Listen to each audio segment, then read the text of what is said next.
হ্যাঁ বন্ধুরা, আজ আমি নিয়ে আসছি আপনাদের কাছে কিভাবে অ্যাবোমিটারের সাহায্যে ডিসি ভোল্টেজ পরিমাপ করা যায় সেটি আমরা দেখাবো অ্যানালগ অ্যাবোমিটার বা মাল্টিমিটারের সাহায্যে।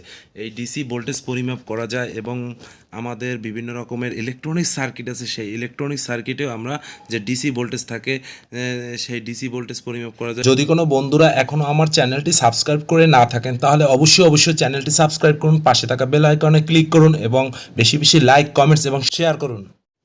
স্কিল ডেভেলপমেন্ট বাংলাতে আমি এসজি দাস আছি আজকে আপনাদের সাথে। যে ভিডিওটি নিয়ে আমি আসছি সেটি হলো কি, অ্যাবোমিটারের মাধ্যমে ডিসি ভোল্টেজ পরিমাপ করব যে কোনো পেন্সিল ব্যাটারিতে অথবা বড় 12 ভোল্টের ব্যাটারিতে অথবা আমাদের যে মশামারের ব্যাটারি আছে, ব্যাটারি ইত্যাদি ইত্যাদি যে ধরনের ব্যাটারির ভিতরে ডিসি ভোল্টেজ থাকে সেটি পরিমাপ করা যায় কিভাবে। এবং ডিসি ভোল্টেজের যে সিম্বল আছে একটা, মানে স্টেট বার, সেটা দেখলেই বুঝি। এবং এসি ভোল্টেজ আমি গত পার্ট 1 অ্যাবোমিটারে দেখিয়েছিলাম এসি ভোল্টেজ, সেখানে একটা সাইন হয়ে গেছে। আর ডিসি ভোল্টেজে দেখুন এখানে একটা ব্যাটারির মডেল নাম্বার দেওয়া আছে এবং কত এম্পিয়ার হাওয়ার এবং ভোল্টেজ সেটিও দেওয়া আছে। তো এরকম আমরা চার্জিং ফ্যানের জন্য এই ব্যাটারিগুলো ব্যবহার করি। সেই ব্যাটারিগুলো 6 ভোল্টের ব্যাটারি, 7.5 4.5 এম্পিয়ার আওয়ার। এবং এই যে পেন্সিল ব্যাটারি ইত্যাদি এই ব্যাটারিগুলোর যে ভোল্টেজ থাকে সেই ভোল্টেজটি আমি এখন পরিমাপ করব। তাহলে আমার অ্যাবোমিটারের সাহায্যে, অ্যাবোমিটারের কারণ নবটি এখন অফ পজিশন আছে, সেখান থেকে আমি 10 ভোল্টে সিলেক্ট করব, কারণ কি আমি 6 ভোল্টের ব্যাটারি অথবা 4 ভোল্টের ব্যাটারি পরিমাপ করব। তাহলে আমার 10 ভোল্ট, এখান থেকে এখানে দেখেন যে রেঞ্জ দেওয়া আছে 10, সেই 10 ওপর ইন্ডিকেটর নবটি যে জায়গা যাবে আমি দেখব যে ব্যাটারি কোনটা ভালো আছে এবং খারাপ আছে, ব্যাটারি ফুল 4 ভোল্টের ব্যাটারিতে 4 ভোল্টেজ আছে কি না বা কম আছে ইত্যাদি ইত্যাদি। তো আমি এখন এখানে একটা 4 ভোল্টের ব্যাটারি নিয়েছি, যেটা মশা মারার ব্যাটের সার্কিটে ব্যবহার করা হয়, আরও অনেক টর্চ লাইটে ব্যবহার করা হয়।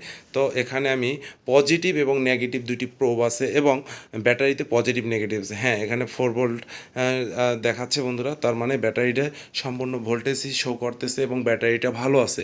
এইভাবে করে আমরা ডিসি ভোল্টেজ পরিমাপ করতে পারি এবং ডিসি ভোল্টেজ এভাবে করেই পরিমাপ করতে হয়, যে সিলেক্টর নবটি সিলেক্ট করে এবং ব্যাটারিটি যে ভালো আছে কি না, ভোল্টেজ যদি সম্পূর্ণটা দেখায় এবং ভোল্টেজ আছে হ্যাঁ, তাহলে বুঝতে পারি যে হ্যাঁ এটা একটা আমাদের আজকাল যে বর্তমানে যে আমাদের এসি এলইডি বা ডিসি এলইডি, সেই এলইডি এসি ডিসি এলইডির মধ্যে বা ভাল্বের মধ্যে এই ধরনের ব্যাটারি সিস্টেম করা থাকে, যে বিদ্যুৎ চলে গেলেও যে ব্যাটারি ব্যাকআপ দেয় সেটি কিন্তু এই ব্যাটারির সাহায্যে। হ্যাঁ, এরকম ল্যাপটপের যে চার্জিং ডিসচার্জিং ব্যাটারি।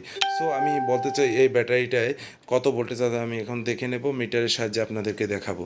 দেখুন বন্ধুরা, এই ব্যাটারিটা যখন আমি ধরলাম তখন এখানে একটি ছোট্ট প্রোবের মতন আছে, বা এটাকে বলা হয় যে সার্কিটে ঢুকানো হয়, সেটি একটি সাটার মতন অংশ পজিটিভ নেগেটিভের।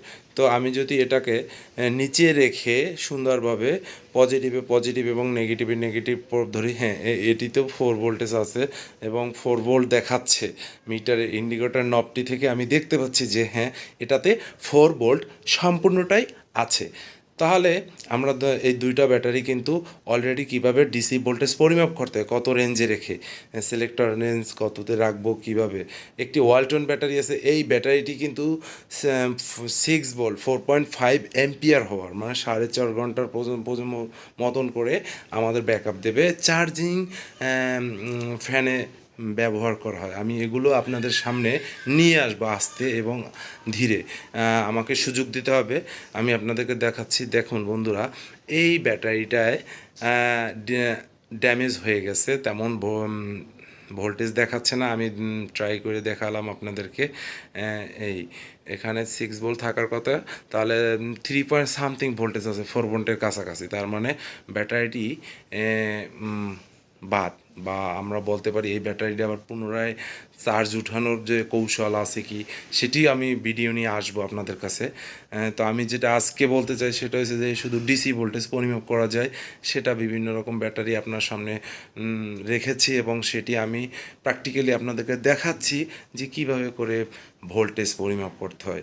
যে এখানে 6 ভোল্ট আসার কথা কিন্তু আসেনি, এখানে কম আছে। তার মানে দুটো ব্যাটারি আমি যখন দোকানে বসে কাজ করছিলাম তখন কিন্তু এই দুইটা ব্যাটারি একদম ড্যামেজ। চার্জিং ফ্যান থেকে আমি খুলে নতুন ব্যাটারি সংগ্রহ করে যখন কাজ করেছি তখন ফ্যানটি আবার পুনরায় চলছে। যে তার কারণে এই ব্যাটারি দুটো যদি চার্জ নেই বা ভোল্টেজ কমে গেছে এবং ডাউন পজিশন হয়ে গেছে, সেটা কিন্তু আপনাদেরকেই দেখিয়ে দিলাম যে এভাবে করে পরিমাপ করে আমরা বুঝতে পারবো বাসা বাড়িতেও যে হ্যাঁ আমাদের এই ব্যাটারিটা নষ্ট হয়ে গেছে, এটা চেঞ্জ করলে আমাদের সম্পূর্ণটা আবার পুনরায় সুন্দরভাবে চলবে। একটা পেন্সিল ব্যাটারি, সে পেন্সিল ব্যাটারিটা এখানে গায়ে লেখা থাকে যে 1.5 ভোল্ট বা 1.8 ভোল্ট বা 2.5 ভোল্ট এরকমের। তো এই ভোল্টেজ অনুযায়ী আমি যেটা দেখতে পাচ্ছি সেইটি কিন্তু আপনাকে পরিমাপ করে দেখাচ্ছি, যেটা থাকার কথা সেটা আছে। তো বন্ধুরা হ্যাঁ বন্ধুরা, আমরা আজকে যে প্র্যাকটিক্যালে দেখছি একটি অ্যানালগ বা মাল্টিমিটারের সাহায্যে এভাবে ডিসি ভোল্টেজ পরিমাপ করা যায় এবং সিলেক্টর নব এবং সিলেক্টর রেঞ্জ যে মান রাখবো সে মান অনুযায়ী কোথায় যা একটা ইন্ডিকেটর নব থামবে এবং কত ভোল্টেজ থাকার কথা ওই ডিভাইসটি বা ওই ব্যাটারিতে সেটি অনুযায়ী আছে কি না সেটা আমরা দেখেই আমরা বুঝবো, পরিমাপ করে বুঝবো। আজকে আমরা ডিসি ভোল্টেজ সম্পর্কে যতটুকুই জানলাম, আমরা আগামী পর্বে অ্যানালগ অ্যাবোমিটারের পার্ট 3 রেজিস্ট্যান্স সে সম্পর্কে জানবো।